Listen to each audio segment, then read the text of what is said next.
Hello, hello. Hello. How are you? It says I'm Dave because I'm Dave today. We couldn't figure out any other way to get me in. That's weird. How come? I don't know. I was traveling last night. We kept trying in the airport he couldn't add me as a collaborate person. I don't know. I don't know all the reasons why it wouldn't work.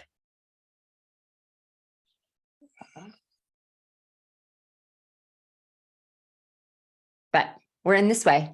He couldn't somehow get the invitation for me to be a host to work any other way. So now I'm just logged in as him. Very good. I should have just had you do it, Karen. You had done it before.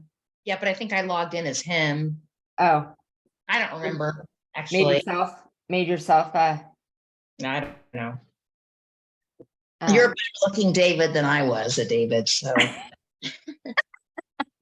I was like, I'm not screwing anything up. I'll just be Dave. We were trying to figure it out for over an hour last night while I was in an airport. And I was like, let me be Dave. Welcome, welcome, everyone. I have Joy post in the Facebook group.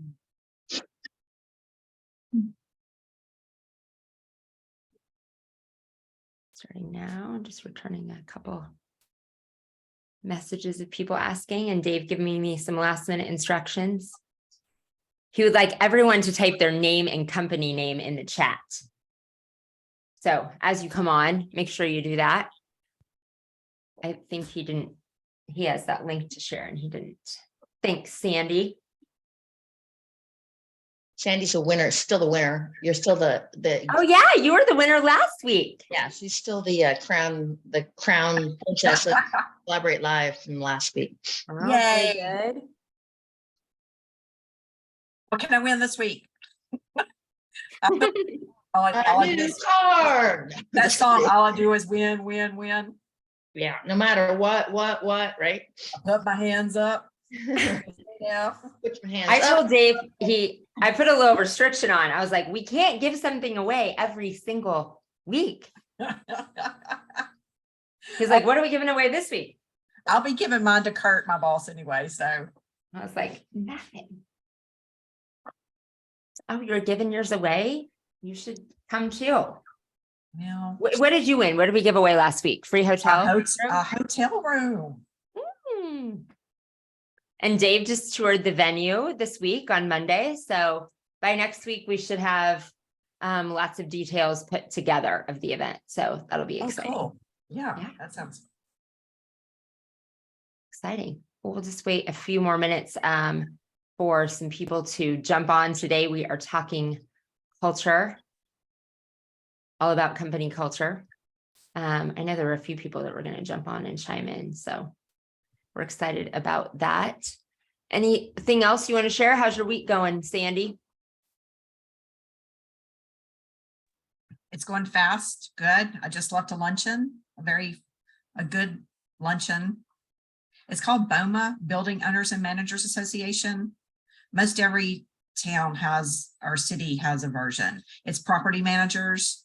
Okay. And we're like a vendor in there. We do a lot of projects for several of them. So I used to be a GM for a paint company, wall paint. And we did a lot with BOMA because obviously property manager companies. So, yeah. But a paint manufacturer. So I've always been on the manufacturer side. Did you know about whatever the current favorite color was for the year, like the Pantone color? Pantone colors, or not actually the colors of the year. I worked for a company called Dunn Edwards. They're not known across the country.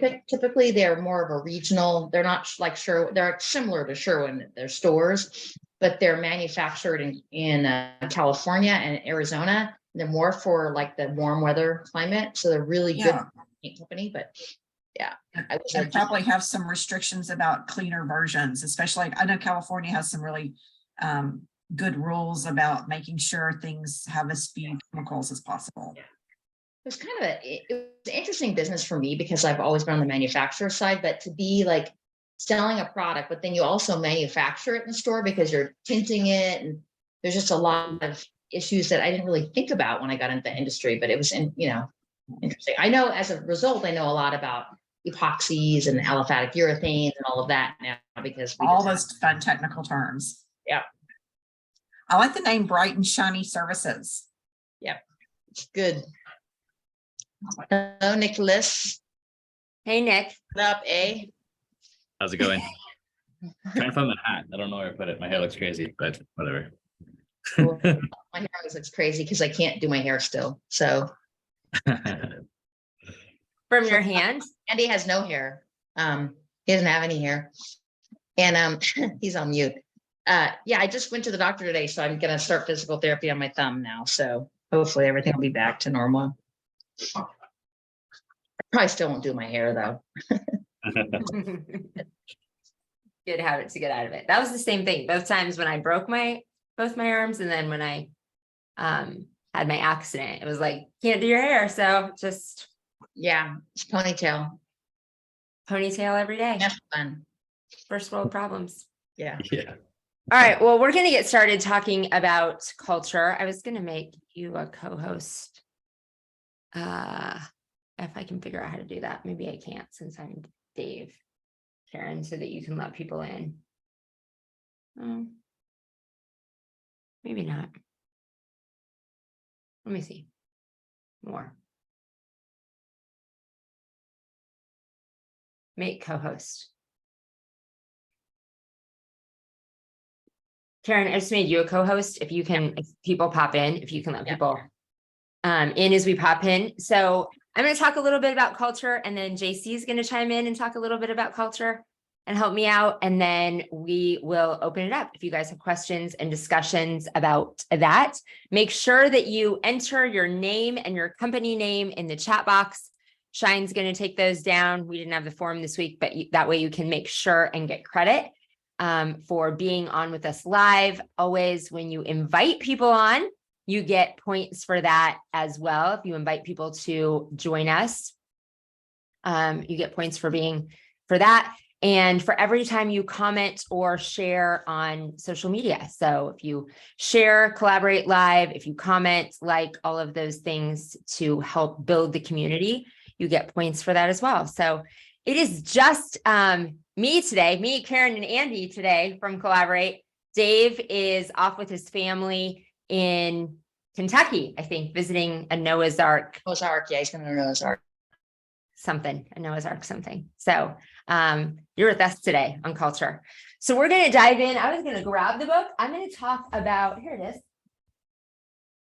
I'm going to talk about culture a little bit from this book because it is one, I have so many books on culture behind me, but this is one of my absolutely favorite books on culture is Daniel Coyle.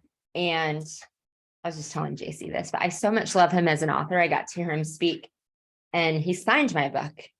And I like it because he crossed out culture and wrote the Angela Code.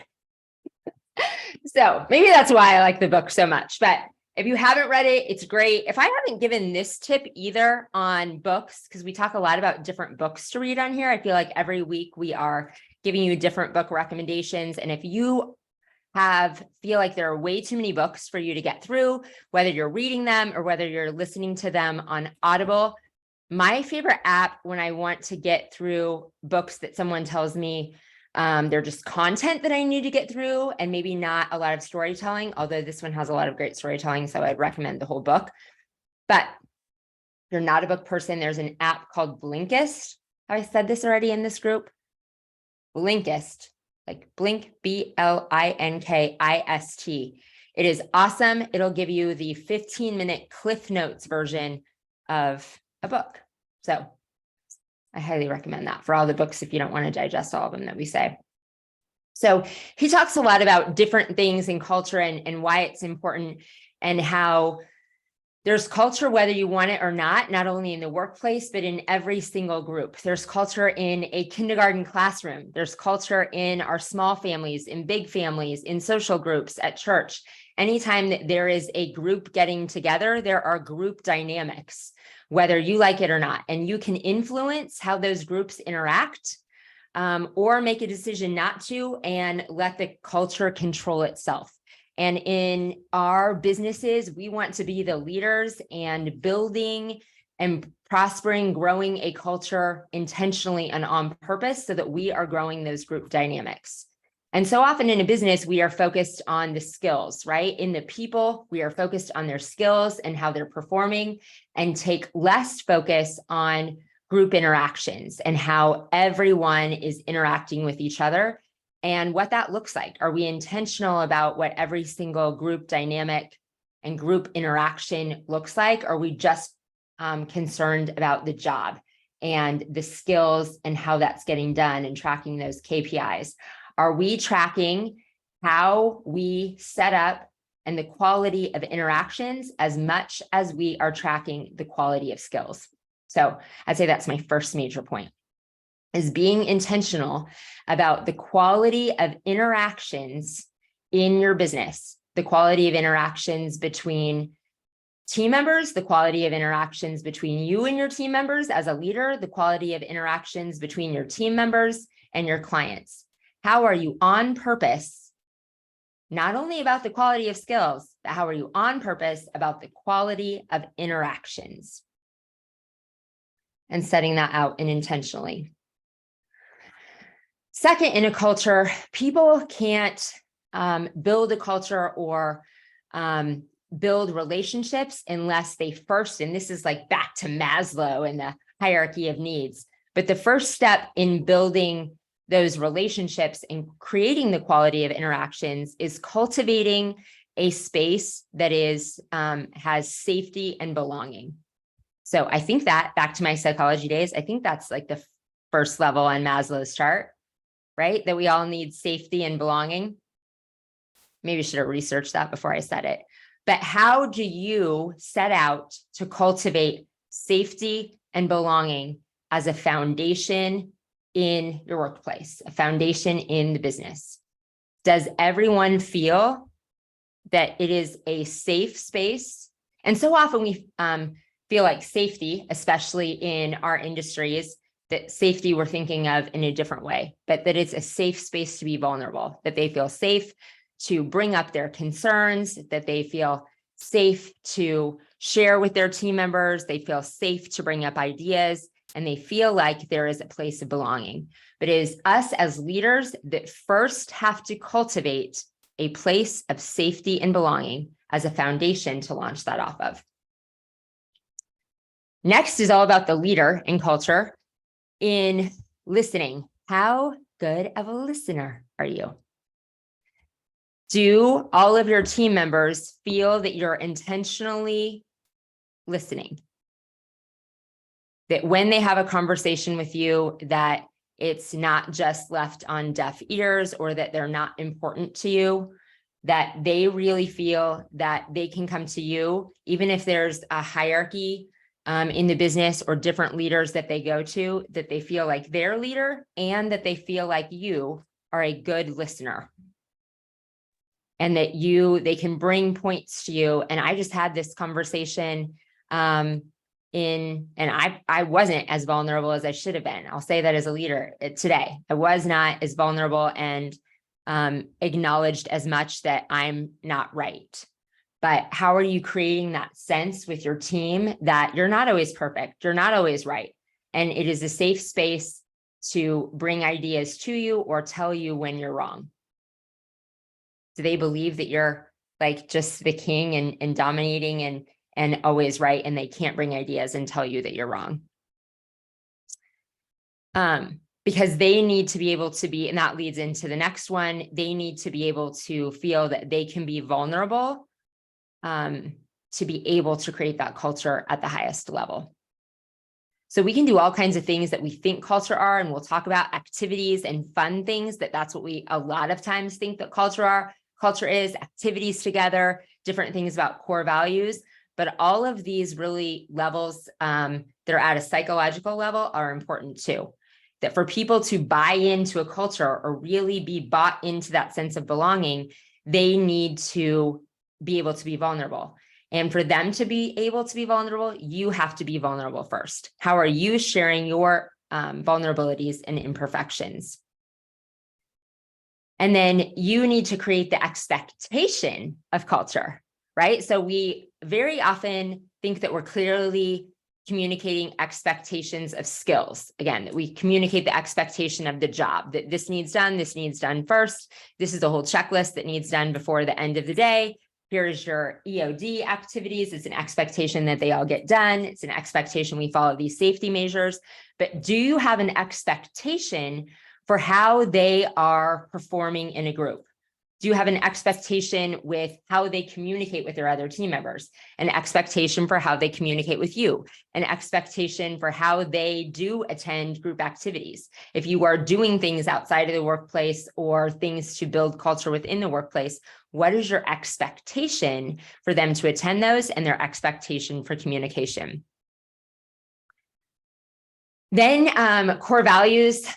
JC will probably talk a little bit more about that too, but that everyone feels really bought in to the mission, vision, and core values of the company, that you really clearly define those. They know what the purpose is. They know what the company's purpose is and what everything the company stands for is, that everyone feels like they can stand together, all bought in, yoked together as a team, and that everyone together is on one mission with one purpose. How well do you convey that as a leader? How well do you cast the vision as a leader? And then cast the vision so brightly that everyone feels that they are part of the vision, that you're not just casting a vision that is big enough for you, that you're casting a vision that is big enough for everyone to be a part of. That common sense of purpose, that we are yoked together and everyone can be a part of it, that their goals are inside it, that it's big enough. The company's goals are big enough. Your vision is big enough for everyone to have a place and a purpose inside of that. So that's my wrap up of bullet points from Culture Code. And I'm going to turn it over to you, JC. It's not even fair because everything I wanted to talk about, you talked about. Then I was like, all right, I'll pivot to this. And I'm like, then you said that one. I'm like, geez, just give me something here. But I tell you brought up the fact that, you know, we all have this mindset. We think culture has to be fun. And that's the only thing we're really focused on. Is the workplace fun? Do people want to enjoy being there? But you talked about a lot of the other aspects, the safety. Am I comfortable, able to communicate properly and be vulnerable amongst my peers, my bosses?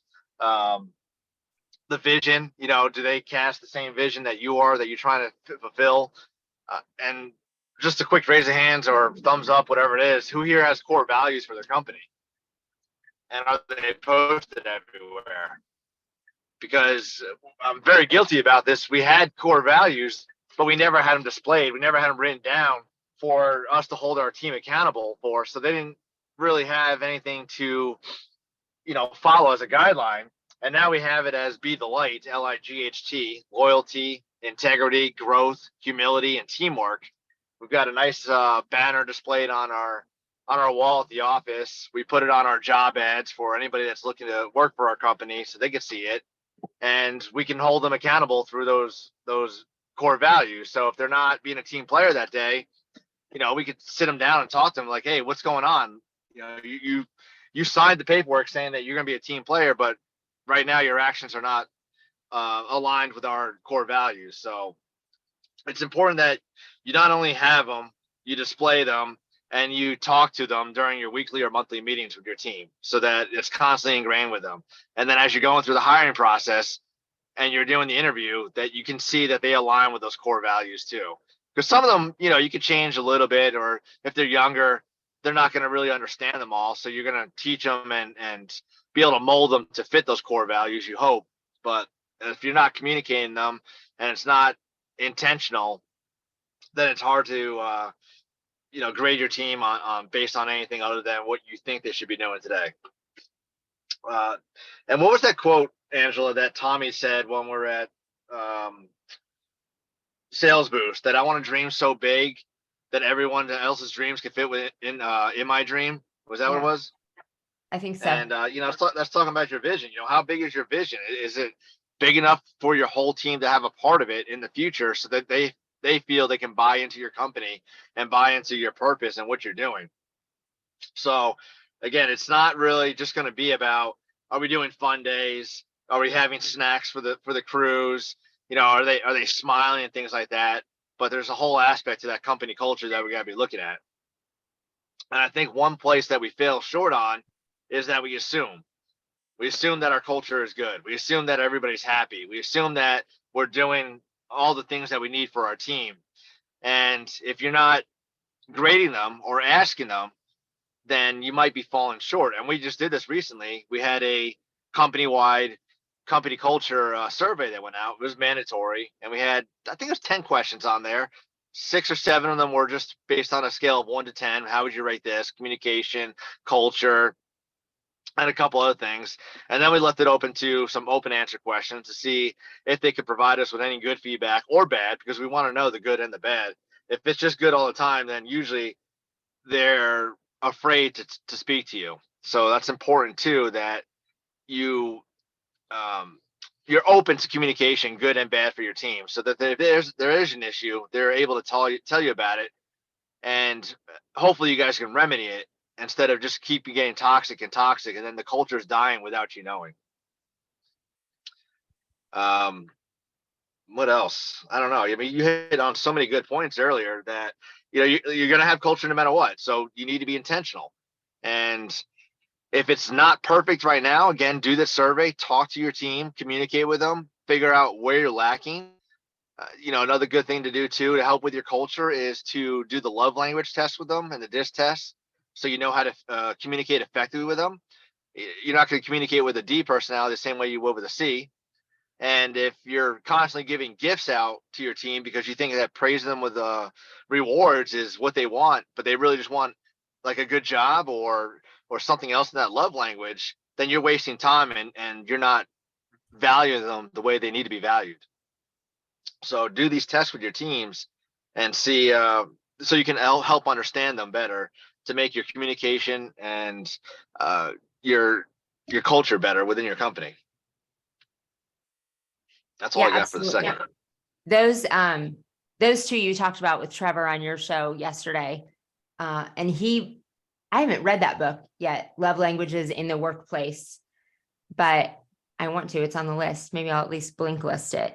But you're right. It's so important, because you might be rewarding people. If you guys haven't heard of Love Languages, I'd highly recommend at least looking up the cliff notes of that, learning about it for your relationships in your life, not just your team members.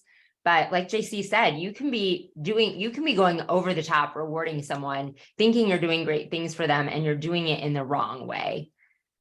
So making sure that you know that, so you're giving them praise in a way that they are receiving the praise. And then the DISC, there's other ones that are great, that you get to know as much about the person and their communication style as possible, so that you can communicate with them most effectively, and you can help them communicate. And that has a lot to do with how they're going to work with other people in your organization, not just how you are going to lead them as well.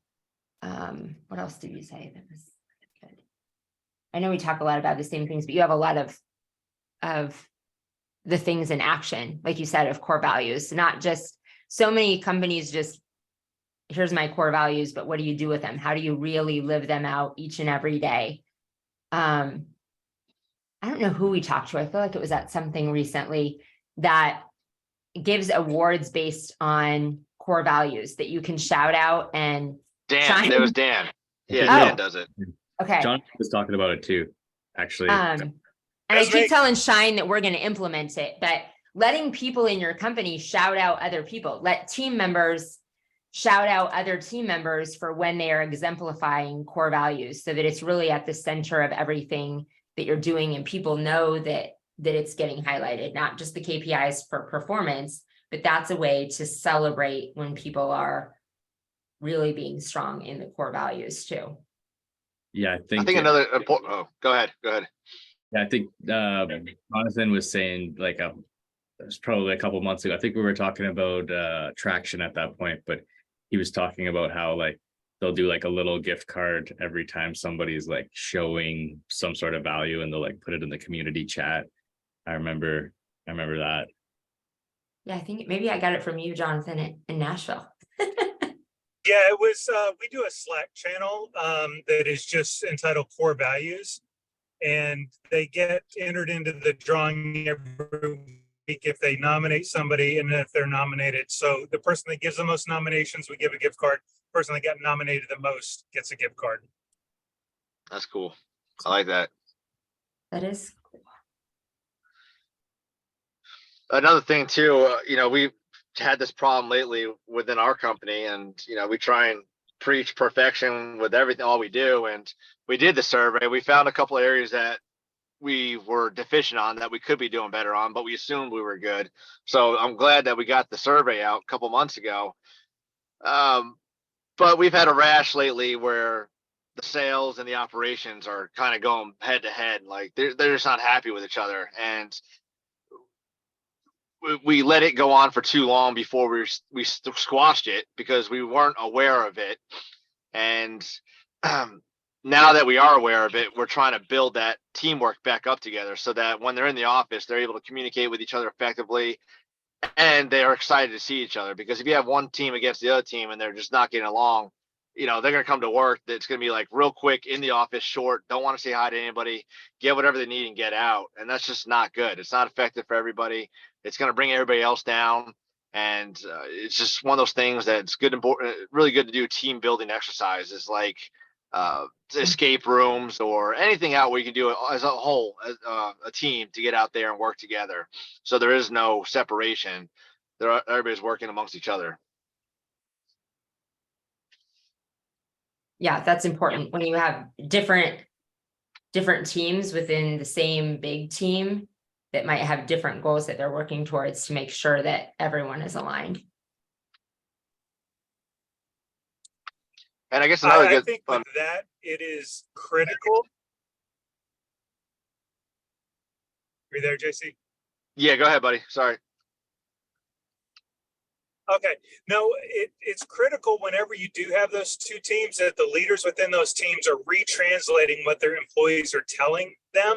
Because it could, when you have the head-to-head situation, you could be like, oh, those stupid people in sales, they do this, this, and this. And the leader has, instead of going, yeah, well, they have to go, oh, so what I'm hearing is our colleagues in the sales department are really under a lot of pressure, and this is what it's causing. So you retranslate it into not a negative, and then you bring it into that team thing. That takes us a lot of practice. That's kind of a pro level leadership thing, but working, that's where I learned it was a guy that's just done it for forever and really just retranslating it, because it's easy to complain and it's easy as their boss to go, yeah, well, this, and kind of make excuses for him instead of retranslating it into a positive and going, let's fix this because we're all on the same team. That's all I had. Now, that's a really important point as leaders that they need to do that, and not just, I like how you said, retranslate it, reframe it. So it's not just coming across as complaining, whining, negativity. I want to say one thing too. We're coming up in this culture of a lot of companies are hiring VAs, virtual assistants, or remote distance learning, distance working people. We need to make sure we're inclusive of them as well too, because even though they may not be there in the office or able to, put eyes on and see weekly, daily, monthly, whatever it is, you need to make them feel part of the team as well. So, I mean, like I got Alex over in the Philippines, and she was the rock star of the month 2 months ago for us because she's doing all the things that we're doing. And we want to make sure that we praise her as well, so she feels part of the team. And then when it comes time to, we need another VA or need some more help, that she's an advocate for us out there or amongst her other peers, that they can come want to work for us and say, hey, even though they're in the United States, they're still a great company to work for. This is a team you want to be a part of. Yeah, absolutely. We on our company website, we added like a meet the team page, and we put a picture of our VA on there, and she was Nice. so excited. She posted it on Instagram. She's like, I'm truly blessed to be a part of this team. It was wicked to see that. So yeah. Aw. Yeah, I mean, it may seem small to us, but I mean, to them, it's huge Yeah, because nobody else does that. no, for sure. That's all. Anyone have any other examples of things that you do that have worked really well for culture in your organization, practices that you do, new things that you've discovered, or questions that you have or problems that have come up?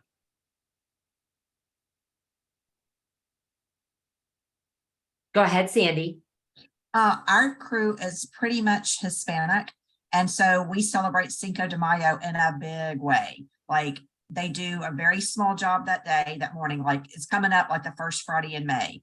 And it'll be a huge cookout and they really like to do the cooking. And it'll be the best guacamole that out of any restaurant you could ever have. And there's music, they enjoy it, and we kind of let them take the lead on that. That's That's awesome. Yeah, recognizing what is special to them and their holiday and going with it. Yeah, we're having a 500 5-star Google review party coming up here. And we invited all the families of all of our technicians, and we're gonna have a little 3-on-3 hockey tournament. Nice. Yeah, Ah, yeah, it's gonna be fun. And then of course a window cleaning competition too. Who can clean a window the fastest? Some at IWCA they were doing that, so I was like, oh, we should definitely be doing that. That's some good bragging rights. I've always wanted that to be done. You'll have to give us an update on how that works. Yeah, for sure. Absolutely. Wait. You're welcome to come try to do that at my house. I'll make the guacamole and you guys can clean my window. I have to admit the IWCA one, because it was right in front of us. And they made that competition so like appealing and fun. I almost got up there and tried to wash a window. Almost. That's fun. Anybody else? Ideas, things that have worked, concerns, questions? Takeaways?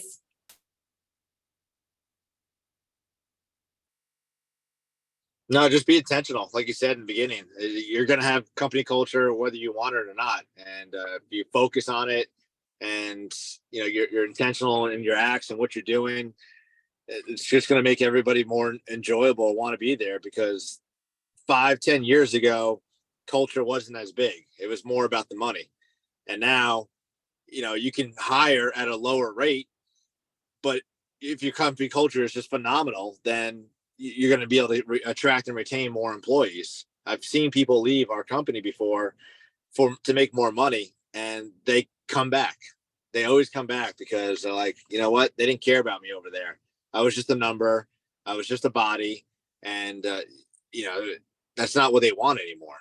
So that's why it's very important for you to be a huge advocate for culture, to send out those surveys, the company-wide surveys, to see if everybody's happy with your culture, because again, we assume and we think things, but we don't know.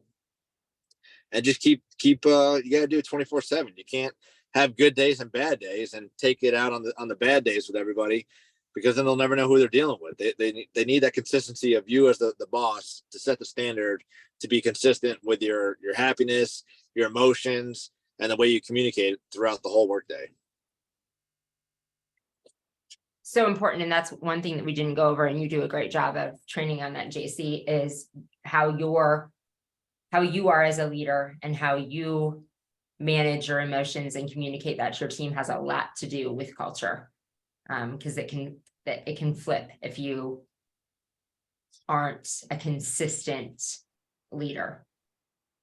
So kind of in highlights to go over and consider and evaluate, like we all talked about, being really intentional about culture, cultivating a culture of safety, of belonging, and where vulnerability is encouraged. How do all those activities and everything you're doing fit into one of those buckets? Creating safety, belonging, and vulnerability. Really, as a leader, controlling communication. And all the avenues we talked about fit into that, including Jonathan's reframing. And really all the communication. How is all of the communication you do? How are you being intentional and controlling that? And then how are you constantly casting the vision? Because if people are so bought in, I don't think JC and I are communicating as well as Tommy did, because he just from the stage, I was like, yes, I was bought in. of how can your vision be so big that everyone else is inside it? And he used the example of that he doesn't just want his people to know that he wants to create $1 million business or a $50 million business or $1 billion business, that he wants to create, I think he said 1,000 millionaires, not just 100. But do they also believe that they have a place in it? That's going to make people stay and make people want to jump out of bed and come to work when they so believe that they have a future, they have a goal, and are so bought into that they can get to their future by being part of yours.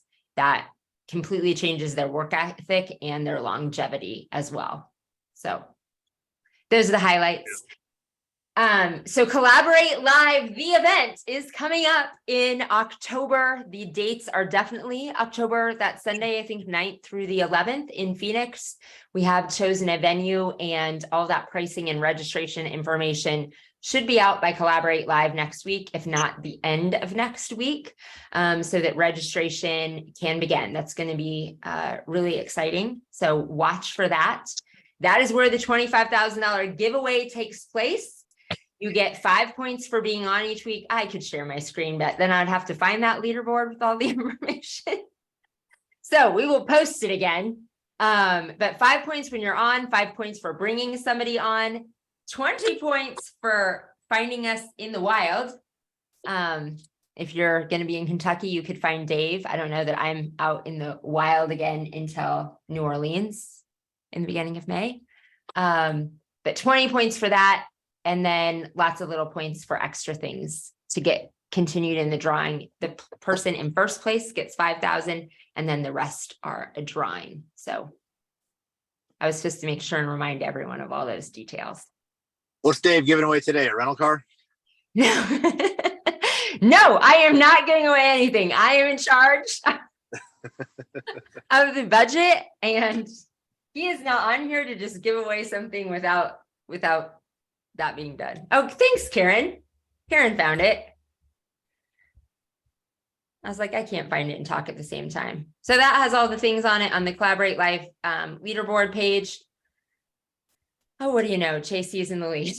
You're not even in the top. What happened to you being in the top 3 there, Nick? He's close. He's only 1 point away. I think he's Okay. he's surpassing performance window cleaning. So Brock's now moved out of the top 3 because he's not here today, right? There Yeah. you go. There you I'll, go. I'll have to bring in my management suite one day. Just get a whole rack of points. There you go. My office me manager was he's like, make sure you invite me to Collaborate Live today. And then we've been kind of busy, so I was like, oh, you need to keep working. Or anyone else you know in any business, share it with another business, share it I on was your gonna social say this media. Bonafide hair salon, I think Dave got his hair cut there. She's not a Collaborate customer yet, so it's anybody can enter the contest, I believe. Right, Angela? Register. Awesome. Yep. Yep. Anyone can enter. Angela, if you don't enter. There we go. Here, are you? How does he decide which one you get points for? Anyway. Are you gonna win twice? Oh, hey. All right. Well, thank you guys so much for being on. Any more questions or? Thanks. Sean. There was, when Jonathan was talking about like rephrasing this whatever and sending it back to person, I was thought maybe reminded me of like never split the difference, like putting a label on it, trying to make like think of it from a different perspective. And like that book like really changed my life. So good recommendation. Never Split the Difference. It's a great book. If you Yeah. haven't read. He's actually the guy that taught me negotiation. Oh, really? Yeah. Yeah. At the Yeah. FBI National Academy. Oh, wow. That's awesome. Yeah, because they talk about like the most crucial negotiations are the ones that you don't know that you're in. And it's so true, because sometimes you feel like, you know, there's nothing you can do, but really there's so much you can do. So great read. I haven't read that in a while. The most crucial negotiations are the ones that you don't know you're in. Yeah. That's a powerful statement for today. That sound like a marriage. Always. Yeah. Yeah, actually, I gotta brush up on that book. I haven't read it in a couple of years, so I definitely should listen to it again. Maybe that should be a topic coming up. I think so. Let's have I- that. Yeah, Brush sure. up on it, Nick. You can present that week. let's do it. All right, I'm brushing up. We're Hey, good. that should be 10 points. Yeah. There we There go. you go. I'll negotiate for you. Yeah. There we go. Yeah, no, I'm game for that. That was good. Okay, well, thank you guys again for being on and being part of this community, contributing and all the learning that went on today. I appreciate you all and have a great, we'll post these books in the chat as well and some of the highlights. So have a great week, everyone. Sounds Take good. care. Yeah.